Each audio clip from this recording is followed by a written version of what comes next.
ganyan, dialysis. Tama-tama, makapadalan mo yung mama mo.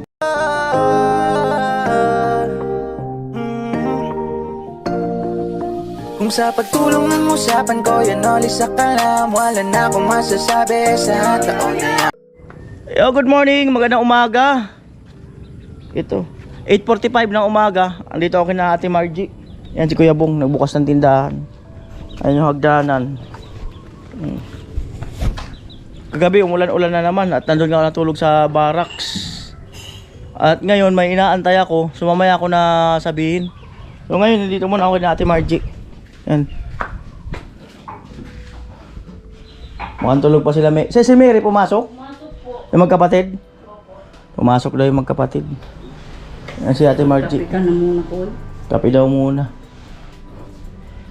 Kumusta Ate Margie? Nung ano baga kuya, kunting happy man sa dait. Pumunta ako dito ng isang araw, wala ka. Tapos pumunta ka. sumaingay doon, kaya di ako tumuloy. Ayan. Ano kami doon sa... Ay, daming nyug ah. Hindi kaya ni nanay. Hindi na kaya ni nanay magbiyahe. Kami ang inano. Kayo lang inutusan? Oo, kami inutusan. Sila daw ang inutusan. Saan sa dait? Sa Rusi Panganiban. Hindi nyo nadaanan yung gumuho doon. Di ba may gumuho doon? Meron nga. Hindi nyo nadaanan? Meron kaming nadaanan na may gumuho. Di ba doon sa may tulay? Tapos yung umapaw na tulay? Buti nakakadaan pa sa sakyan. Yung iba may ikot. May ikot. May ikot yung... Yan nga nakapost sa Facebook eh. Oo. Yan nga nakapost sa Facebook. Oo. Ito na siguro. Black na lang sa akin.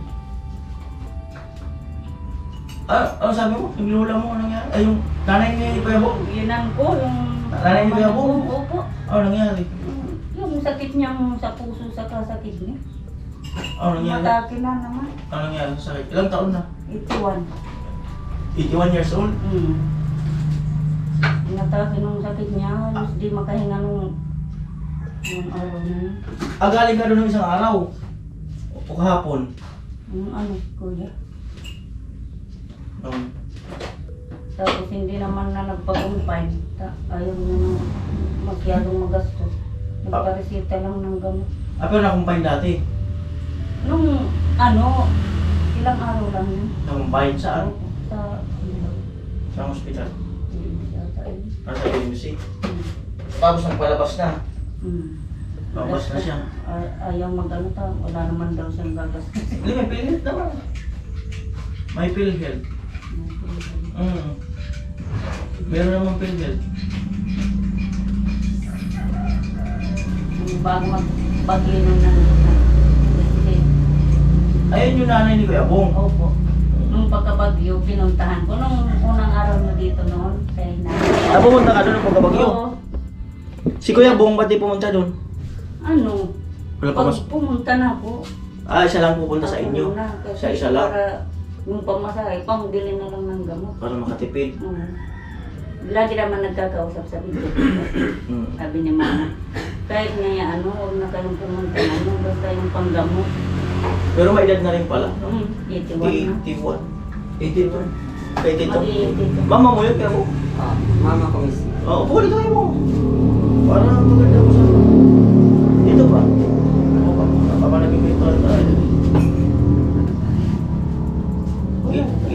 82 years old ang mama ni Kuya Bong. At anong sakit niya talaga?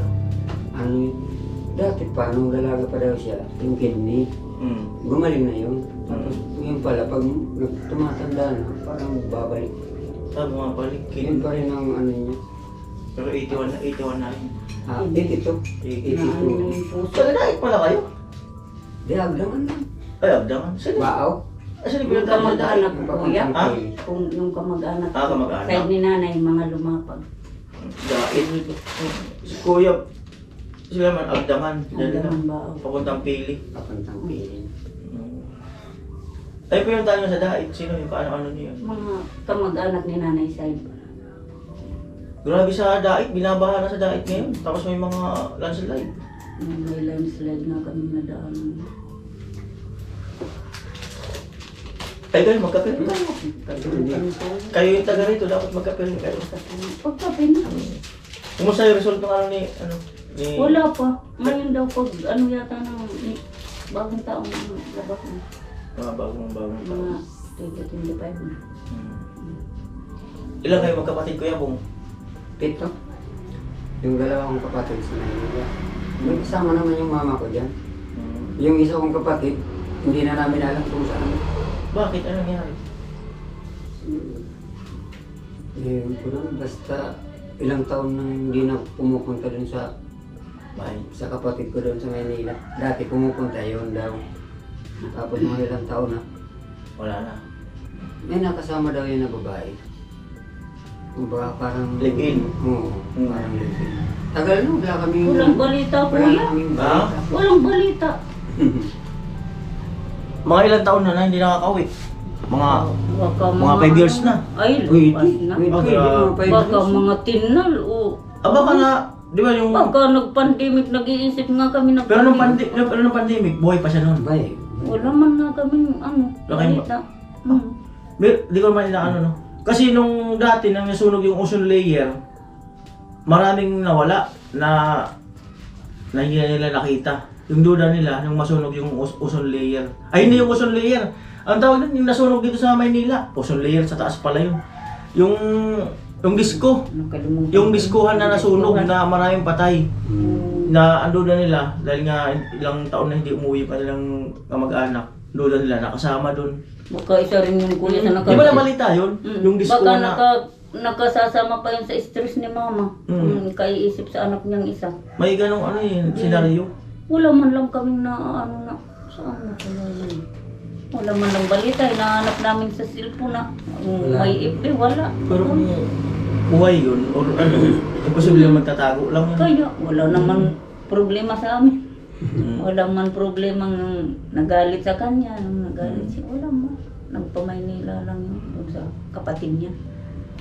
Yung iba ganyan, yung minsan, nasa lansangan, kung nag-ano-ano na, parang doon na, yung... Kagaya nung isang kasamahan namin, galing Batangas, pumunta ng Sorsogon, dito banda Bicol, ng construction. Tapos parang na-homesick. Ngayon, nag-commute yata pabalik. Napunta sa Naga. Ilang araw doon sa Eskinita. Doon na nagtulog-tulog. Ang pangalan nun kuya, Absalom. O baka, Siervo. baka may makakilala sa Baka inyo. may nakakakilala po kay Absalom. Ang palayaw niya po, Abi. Siervo po. Absalom Siervo Abi.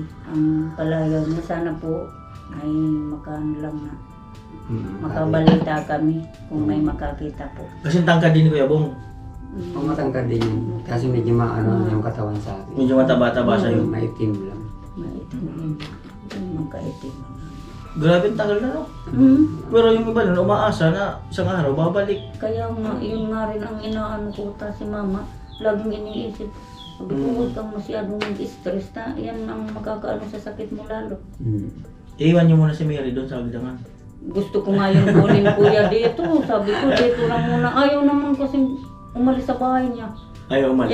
Yung kasama niya, 3 naman, puros lalaki. Kasi yung kapatid nito, Naka-video call naman namin. laging sabi, Hinahanap din kami lahat. sabi niya sa Sabi amin. ko, kumusta ka na dyan?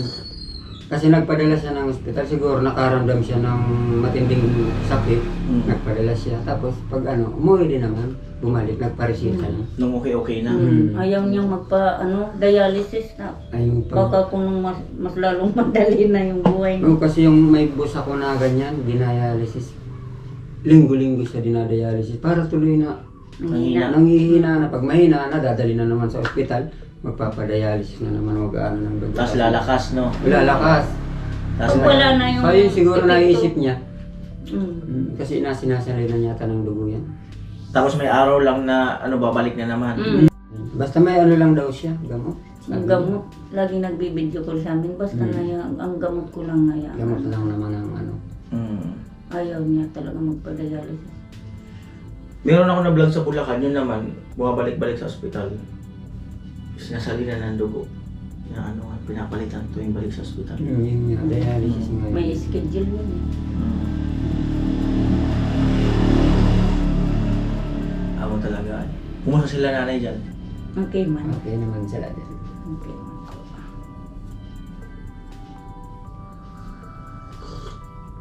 Amo talaga ay. Ikaw mo, magkape ka mo. Hanggang na Kuya Gator na. Sige lang. Biscuit. Iantay ko yung gagawa ng gripo, wala pa. Hindi yata.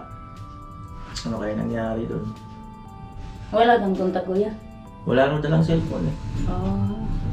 Kung ano, pumunta dito. Yung pumunta dyan, Gusto nga ni Paimigil magluto na kami. Sabi ko, hintayin muna natin sila. Kailan pumunta kahapon? yung pagpunta mong, ay di, kinamagahan na. Kinamagahan. Ay, ibig sabihin, alam na nila. Kahapon ba yun? Parang Parang kahapon. kahapon, Kuya. O sabi nila kahapon daw pumunta na ako dito. Pero ibig sabihin pala, alam na nila. Alam dito. na yung Oo, taong alam na. Alam na pa, hindi pala yung naliligaw. Hindi yun naliligaw. Baka di pa umaalis. Kaya hinintay namin Kuya kung anong oras kaya yung babalik. Hintay naman kami ng hintay. Na sabi ko, wag mo nang magluluto kung wala naman Oo, kasi kung wala pa, Hmm. sayang lang.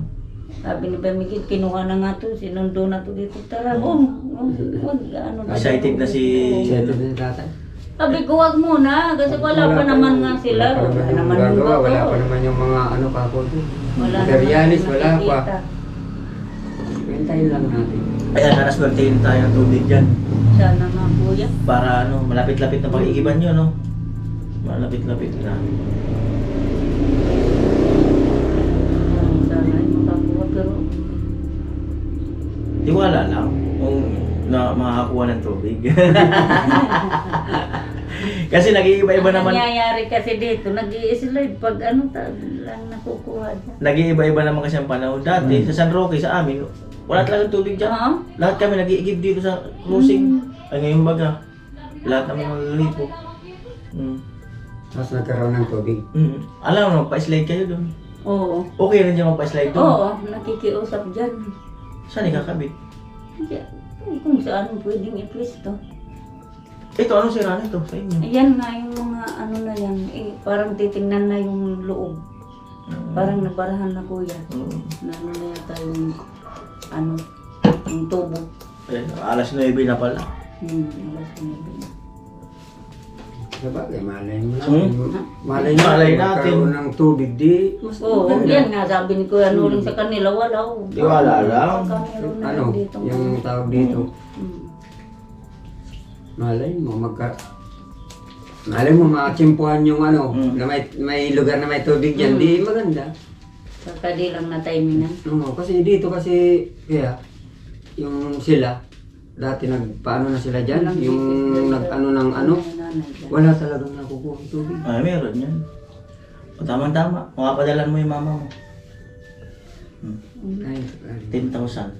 Saan galing yan Kuya? Ha? kanino galing? Salamatan mo si Kuya Jojo. Pamasko sa inyo. Kuya Jojo, maraming salamat po dito sa ano, sa binigay ni, dinala ni Kuya Noling pera para sa pamasko daw namin. Pero po, ano, mag-ano po ako, magbibigay din po ako doon sa mama ko ng pangbili ng gamot para makatulong din po. Sa ano, salamat sa suporta sa kay Kuya Noli, sa Team Paway, sa project nila. Sana marami ding biyaya ang dumating sa inyo para mas marami pa po kayong matulungan ng mga tao.